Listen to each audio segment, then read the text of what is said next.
Hello friends, Clage back for the first time in a long time with the old Guilty Gear Strive. It is patch day. Season 2 patch is out.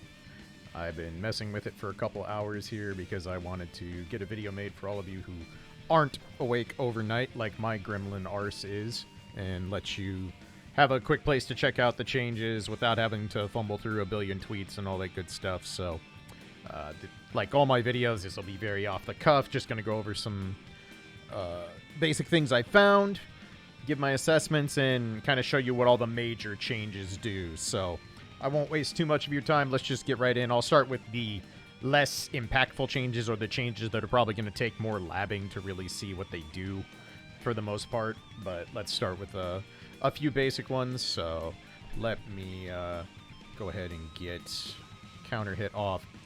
First things first, crouching kick, decreased knockback.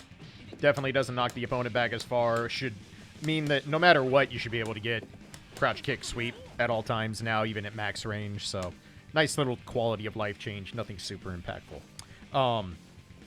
Jump P, jump kick, and jumping heavy slash now all float the opponent higher. And they also do less horizontal knockback for jumping P and jumping H. Unsure how super impactful this is yet. Jumping K floating hider is nice for co stuff, so that's not a terrible change to have. Haven't really messed with any combos with jump P or jump HS yet, but as far as I can tell, it's just going to be kind of a quality of life thing. It's really hard to tell with the mass amount of system engine changes where those will come into play, if they'll come into play at all. So, but we'll see what those do. That's all like the super basic stuff of his personal changes. So let's go into the stuff that actually matters and is actually impactful. First one, so let's go ahead and have Anji block. Close S. Close S and... no, sorry, just close S. Let me get this right. Close S has reduced recovery. This move is now plus on block. It's hard for me to tell if it's +1 or +2. I did a frame count, but it's hard to tell because I can't just program the dummy to jump and time it because close S is jump cancelable on block. But this move is absolutely plus on block now. And like all close S's for characters who have a dash, it is dash cancelable. So you can do stuff like this now. So should improve the strike throw game quite a bit. Does give us an actual frame trap button to play with now. So that's kind of nice. So meaningful change there. That means it's at least 3 or 4 frames better than it was on recovery, and that's a healthy amount, so pretty good change there. Activation range hasn't changed, so that's still pretty garbo in my opinion, but if you're in close S range, going to be an even better button to hit than it was before, so nice change there. Both far slash and crouching slash have had reduced startup, 1 frame each.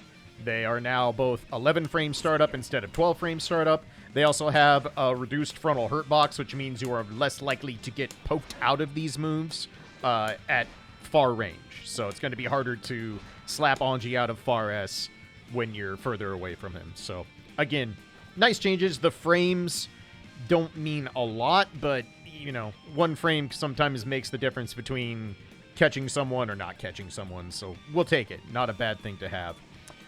Let's see. So next, grab off guard. Stand heavy now forces crouch on counter hit. That's really nice. You get to do more advanced combos when a character is in crouch state. However, once I get to it, there is another change that actually makes this counter hit way worse than it was in Season 1, which is unfortunate. But we'll get to that when we get to it. So, but it does force crouch on counter hit. It will make open up some unique confirms, stuff like that. So, not a terrible thing to have. While we're talking counter hits, let's touch on a couple universal mechanics that will matter for Anji. So, stand punch, crouch punch, stand kick, and crouch kick now have a slowdown effect. They actually cause a bit of a slowdown stagger on counter hit. This is really notable because this means now on any counter hit, you can always go into forward heavy, max range, stand P, like, you get there. You got to be a little closer. That's forward punch. But lets you get in there. And then the big one is that if you counter hit crouch punch really close, you can actually link into close slash now. This means that you can get stuff like this off a counter hit crouch punch. It's something. Definitely something he could not do before because that counter hit slowdown wasn't there. So that's nice. Should make for a little bit more of a better tool. So we take those. Nothing wrong with that at all. And then crouch kick, just like stand kick, just like stand slash, close slash, dash cancelable. So I don't know how practical, how useful these dash cancels are going to be. I haven't played a character in Strive that actually has access to a dash cancel. In theory, it should only be a good thing, even if it's just for stapling together some combos or making some janky pressure. But not a bad thing to have a dash cancel available to you. It's definitely something. Let's see. Oh, I missed this one. Jump D has a more forward hitbox now. So it actually has a hitbox further out in front of it, which is nice. Just going to make it easier to hit in combos. And the hurt box is reduced. So this will be an even better air-to-air poke than it was in the last season. So should actually be somewhat of a threat when you're trying to hit someone that's air dashing in or is right in front of you at the same level you are in the air. So not a bad change there either. Shih Tzu has a minor change. So we're all the way out here, right?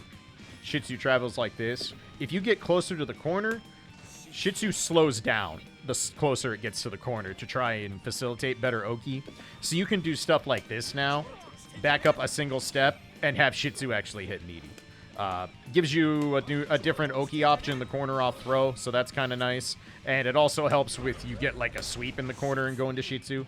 Going to make it a lot easier to have it hit and not just fly off the screen. So quality of life change, I don't think that's super impactful, but you'd much rather have the option to use Shih Tzu in the corner than not. So not a terrible thing to have. Let's get to the more important stuff, the big changes. So let's start with Fujin itself. Fujin has had its block stun change and its recovery change quite a bit. So I'm going to have Anji, let's go to counterattack here. Let's just have Anji jump after blocking. So if I poke him with something, as soon as he's out blocks, and he's going to jump. Fujin on block now is -8 as opposed to -16, which means it is literally half the recovery time it used to have. That is a massive jump. That is 8 frames less of recovery on Fujin. That means that it's going to be a lot easier to enforce at least getting to do something after this move and not get swatted for it. That is a significant number of frames. So that's going to be very handy. Certainly a very welcome change. I've never played any version of Anji where he has Fujin less than -16. So certainly a big swing in recovery there and should provide some worthwhile options. But definitely, I mean, you take that. Anytime you get half your recovery frames cut off, that's also pretty good. We take those. Let's see. Let's get the other big ones out of the way. So let's keep going with the buffs. So Charge Fujin had its attack level increase, means it's better on block now in general. As you can see, if you make them block Charge Fujin, it's fairly close to even. I didn't do an exact frame count on this because I was checking more meaningful things, to be honest. But as you can see, you're in good shape if they block Charge Fujin.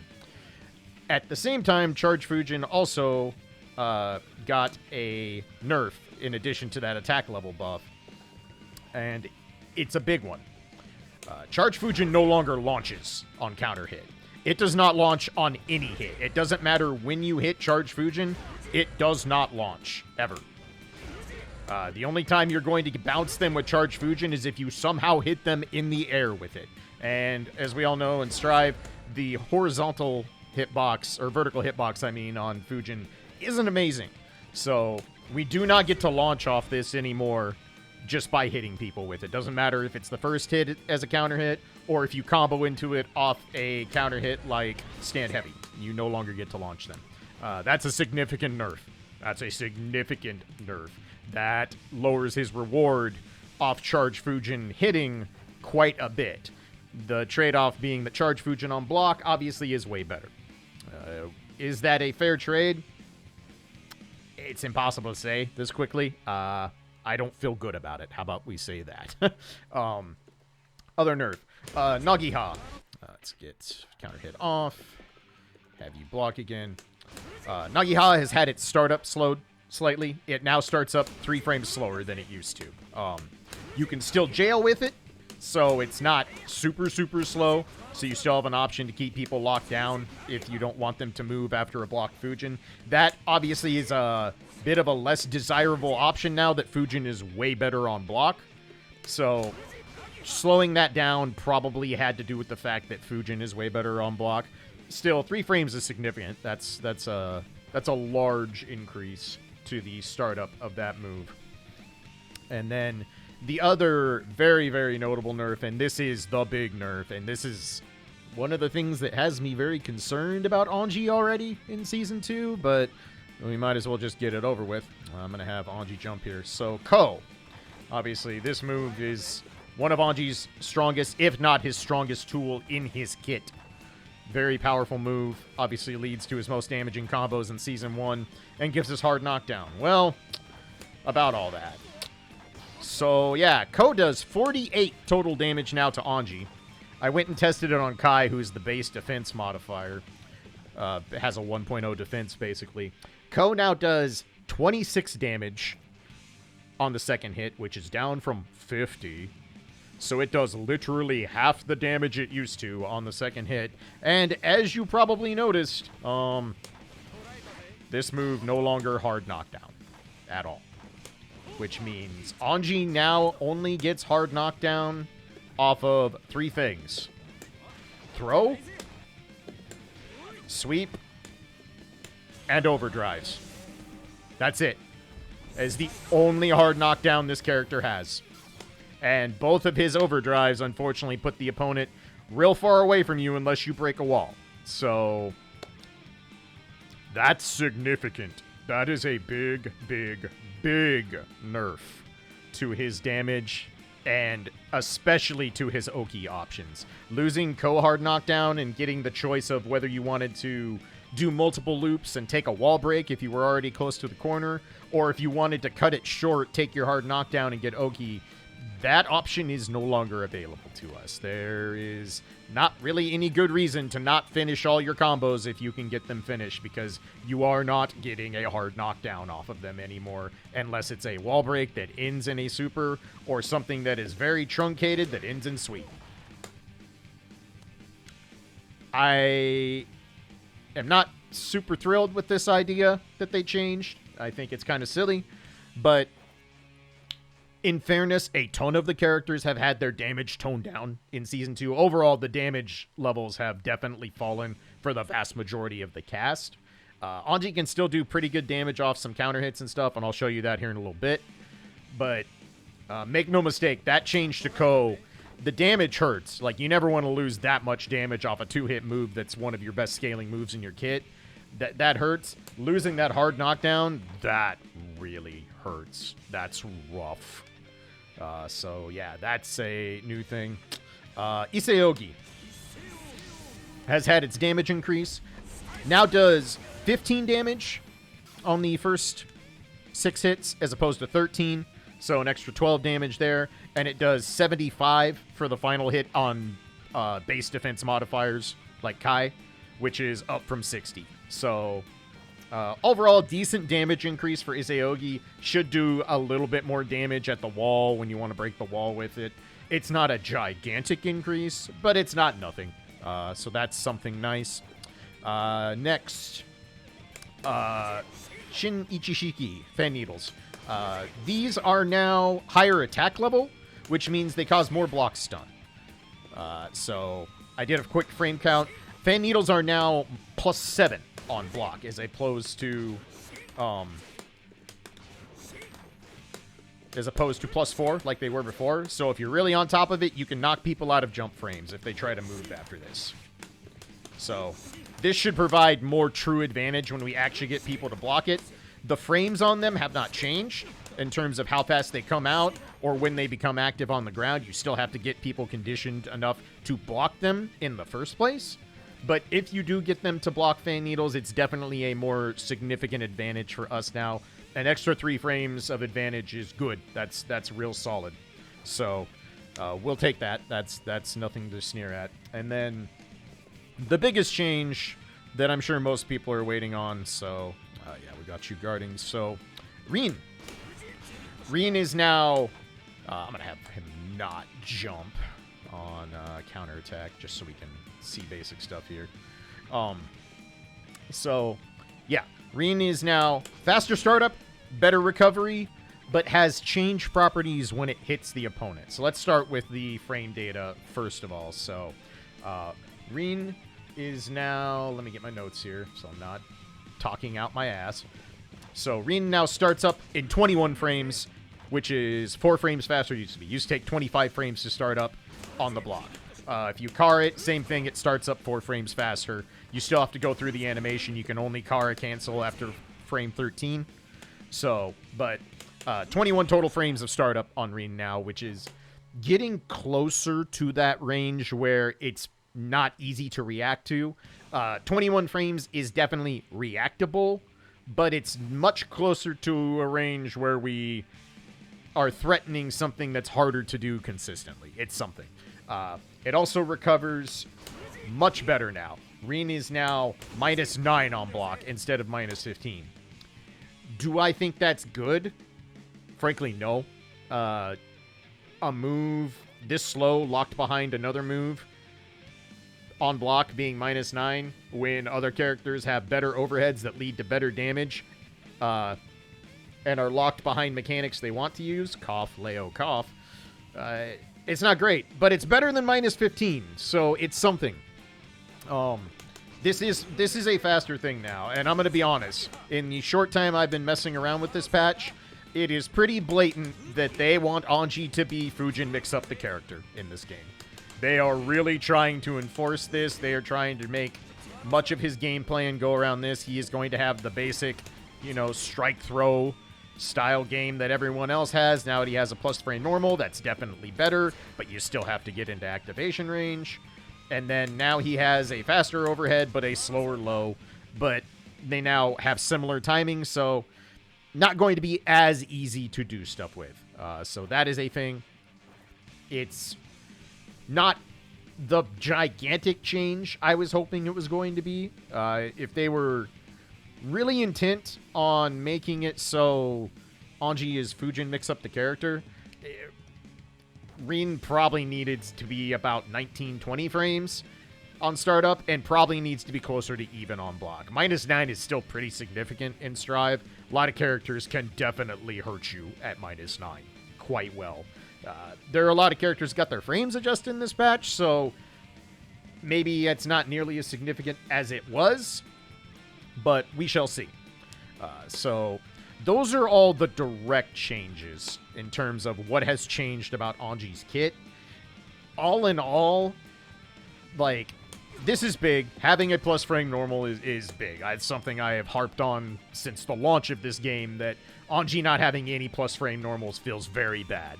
And I'm glad he got one. I'm not happy that it is by far the hardest normal for him to get access to.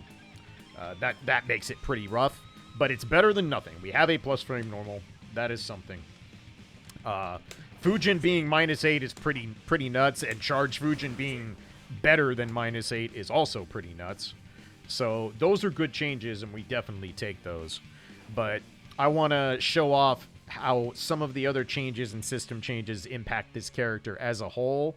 And this is 2 hours into a patch. I have not remotely explored all the options or potential combo routes, pressure routes, any of that stuff. This is just me taking stuff at face value and coming up with some quick on-the-fly basic uses and basic options. So obviously, don't take this as this is how the character is going to be in its final form this quickly after a patch. Again, this video is here to get all the information out to you for those of you who are going to sit in the lab for weeks and weeks on end trying to figure out how to optimize his character to the best of your ability. So, but I want to talk about some of the major changes. So, we talked about Ko not doing near as much damage anymore. Means Ko loops are not terribly effective compared to what they used to be. And the thing is our best starter for Ko loops is gone. This was the starter if you wanted to get a guaranteed double Ko loop, and oftentimes a triple Ko loop on lighter characters. That was how we hurt people. 250 plus damage for no meter on a big counter hit feel really good. Now, if you want to do stuff, you got to go into stuff like this. You can't even go into down heavy. So if you get charge Fujin, you hop, and you go into stuff like this. You can get a full wall break off this, so if you do... If I can remember how I did this an hour ago. No charge on that, that's right. Yeah, it doesn't reach there. I think I just did dust at the top here. There we go. So, 213 with a wall break for no meter. That's not terrible. I'm not going to say that's bad damage off counter hit charge Fujin. It is not the 280 plus you could get before for no meter, or choose to cut off, 40 of that damage, 40, 50 of that damage, take 230 and get a hard knockdown in the corner. That does not exist anymore. You are not getting hard knockdown off this counter hit anymore. That does not exist. You cannot do it. So that is significant. The other thing I want to talk about is, so Reen is faster, right? We want to do mix-up with this. So here's the deal. You hit someone with regular Reen, you get nothing. The only way you can combo off regular Reen on hit is spinning meter. You have to do a Roman cancel. So you have to do stuff like this.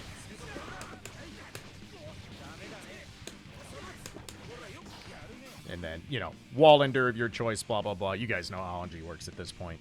So you cannot get a combo offering unless you spin meter. It does not bounce in any way, shape, or form where you can do a cute dash buffer, where you can chase them down and get something even if it was a light follow-up. No, we literally have to spin meter if you want to combo off regular Reen because of the way it bounces now. And that's a big nerf to a move that they want you to enforce mix-up with.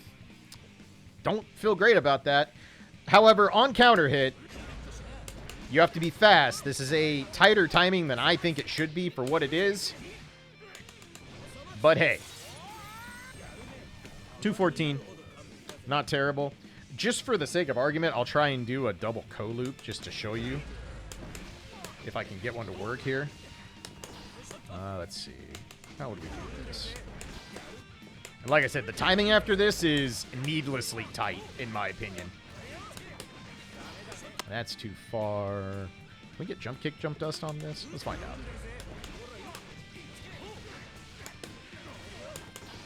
Nah, it's going to bounce him too far. Either way, if I were to do a double Ko loop there, it's probably going to do less damage because Rin scales way better in combos now. It depletes less of the risk gauge.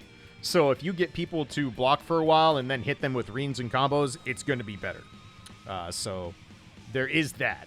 But this move, you are spinning meter if you want to combo off it, and I don't think that's a great place to be. So you saw there, double Ko loop without a finisher, $155. It's not great. It's not great. So that's a thing. In addition, the lack of charge Fujin launching now makes this counter hit infinitely worse. Because now, if you combo into charge Fujin, guess what? Unless you spin meter, this is all you get if you go into charge Fujin off this. You can do Nagiha, or you can do Rin. And then you have to RC if you want anything off of it. One thing you can do if you're not at max range is instead of doing charge Fujin, you can actually combo into fan needles, then land, do far slash Fujin, and a knockdown. So you can get something like this now. 158 meterless is not bad, but here's the problem. if you are fishing for counter hits with stand heavy, you want to be doing this at mostly max range. You're looking to catch someone doing, you know, throwing out a move or being somewhere they ought not to be, and they run their face into the big fan normal. But if you're at max range, you're not getting that full combo. Yeah, big old whiff there. So this counter hit is drastically muted compared to what it was. The fact that you have to spin meter now, if you want to get a worthwhile combo off that doesn't feel too hot. Not gonna lie, that's not a good place to be in life. But these are the changes. Welcome to Season 2. We're doing things differently now, and we're doing it with a lot less damage, at least initially. Again, we have the things like jump punch and jump kick that act different, jump heavy as well. Maybe people who really lab some stuff out are going to find some new routes off that stuff. I'm using stuff that is absolutely based in combo theory from Season 1. So take this with a grain of salt. Stuff may get better when people lab out better options. But I'm just kind of showing you, if you're doing stuff like you used to do it, this is what you can get. And what you can get is definitely a lot less damage and definitely less impressive reward for your big counter hit starters. You know, stuff like this was pretty much always the same. We always just got Fujin off that. You get to combo into Rin off these, which is, you know, something, but Rin is not hard knockdown. It's not even a good knockdown. It's just, okay, they tumbled a little bit away from me, and I probably have enough advantage to do a little something. So the change to Fujin not launching on a charge, that's real significant. That is pretty brutal, in my opinion. That really hurts his counter hit reward, and the changes to Ko, I think, are needlessly excessive. I don't know why a character shouldn't have one hard knockdown that isn't sweep, throw, or overdrive. If they made that universal in this game and no one got hard knockdown off anything but sweep, throw, or overdrive, okay, so be it. They want the speed of the game to be faster, and they want Okazeme to be less prevalent. Cool. That is a design choice. Whether I like it or not, at least it's consistent. But for a character that was at the bottom of the barrel and stayed at the bottom of the barrel for the entire run of Season 1, drastically nerfing his best move in his kit doesn't seem necessary to me. If you give really good frames on this stuff, like if you would have made Rin 19 frames and close to even on block, if you make, you know, another stand normal plus besides close S, maybe you're getting more in the realm of equitable trade in terms of nerfs versus buffs. Anji's list of changes is gigantic, and 95% of it is buffs. Like, stuff, you know, having better frames, having better hitboxes, having smaller hurt boxes, having better float on combos and stuff like that. That's all real good. We take those. You always want that stuff in your kit. That is a wonderful thing to see in a change list. The couple of nerfs he got, they are significant nerfs. Now, I don't want to sit here and be like, okay, gloom and doom, Anji was bad, he's arguably going to be worse. Is that possible? Yes, it is absolutely possible. And if that shocks you, welcome to Arxis balancing. These things happen. It's also impossible for me to tell you where this character sits relative to the cast 2 hours into a patch. Maybe other characters got hammered way, way, way worse, and Anji's changes aren't going to feel so bad relatively. You know, we do have new toys to play with being able to dash cancel this stuff. That is something. Again, I don't know how useful dash cancels are going to be on a character like this, but it's something. It exists. One thing I will say that is an indirect buff with the system mechanics, and keep in mind, there are a lot of system mechanic changes. I'm not going to go over all of them in this video because it'll end up being an hour and a half, but there are a lot of system mechanics changes. But I'm going to highlight the one that is probably the most significant for Anji right now. And let's just have Anji do far S. That'll work. So, remember how I said you always get the combo off this now? Stand punch or crouch punch into forward heavy? This makes this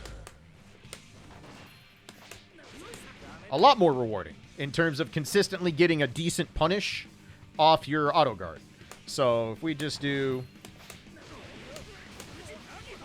That's not bad. 100 damage off an auto guard and a soft knockdown. That's not terrible. And we only have to have 5 frames to do it, or 6 frames to do it. If you're close enough, you know, you can get the close S. If you auto guard, I think you're gonna have a hard time being close enough to hit this link. And this link is not trivial, I'm not gonna lie. I don't know how many frames it is. It's not a lot, but it's available. But, you know, having a 6 frame normal that can lead to a combo out of auto guard is a hell of a lot better than requiring, like, you know, stand S to get something out of a combo. You know, if you want to spin meter and really hammer someone out of an auto guard,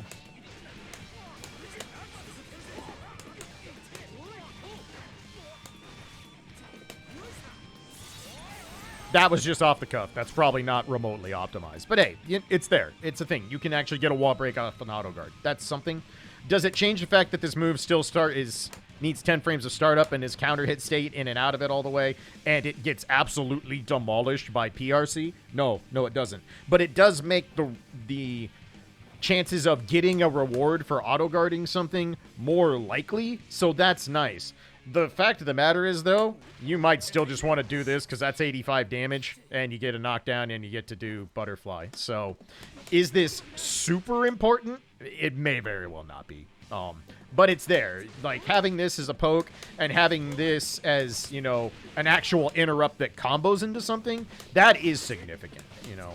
I want to say you could combo off counter hit, crouch punch into forward heavy before, but I don't think so. I'm almost positive you couldn't. It's been a while since I've been working on Strive, obviously.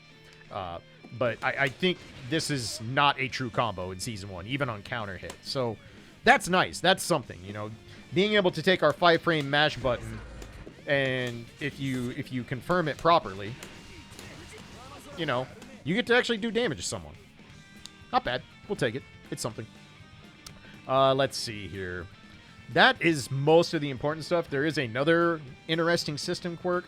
So, input reading for overdrive supers was changed so that they'll override other input commands.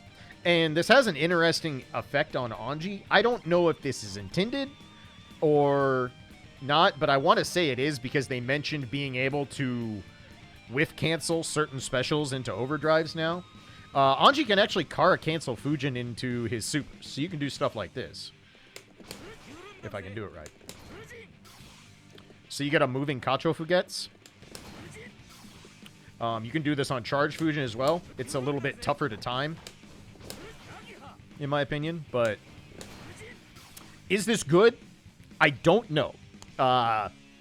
It's an interesting way to possibly bait someone trying to challenge Fujin. At the same time, I don't know how many people are actively trying to challenge Fujin in the first place if you're just doing it in neutral. The frames are way better, so it's going to be harder to punish, obviously. So, it's something. It's a neat little quirk of the engine, but I really could not tell you how useful or practical it is. I'm sure someone will definitely get some highlights of doing a Kacho Forgets when they were, you know, 3/4 of the screen away and got someone to swing into it with their far normal, but as for how consistent or practical it is, hard to say. It is also a very difficult input. The window to get that Kara cancel is not large. Like, you have to be very well timed. So, this will require practice if you want to do it. But it's there. Something neat. You can also do this with Isaogi. I don't know why you would want to do this with Isaogi, but you can. If I can actually get the input. There you go.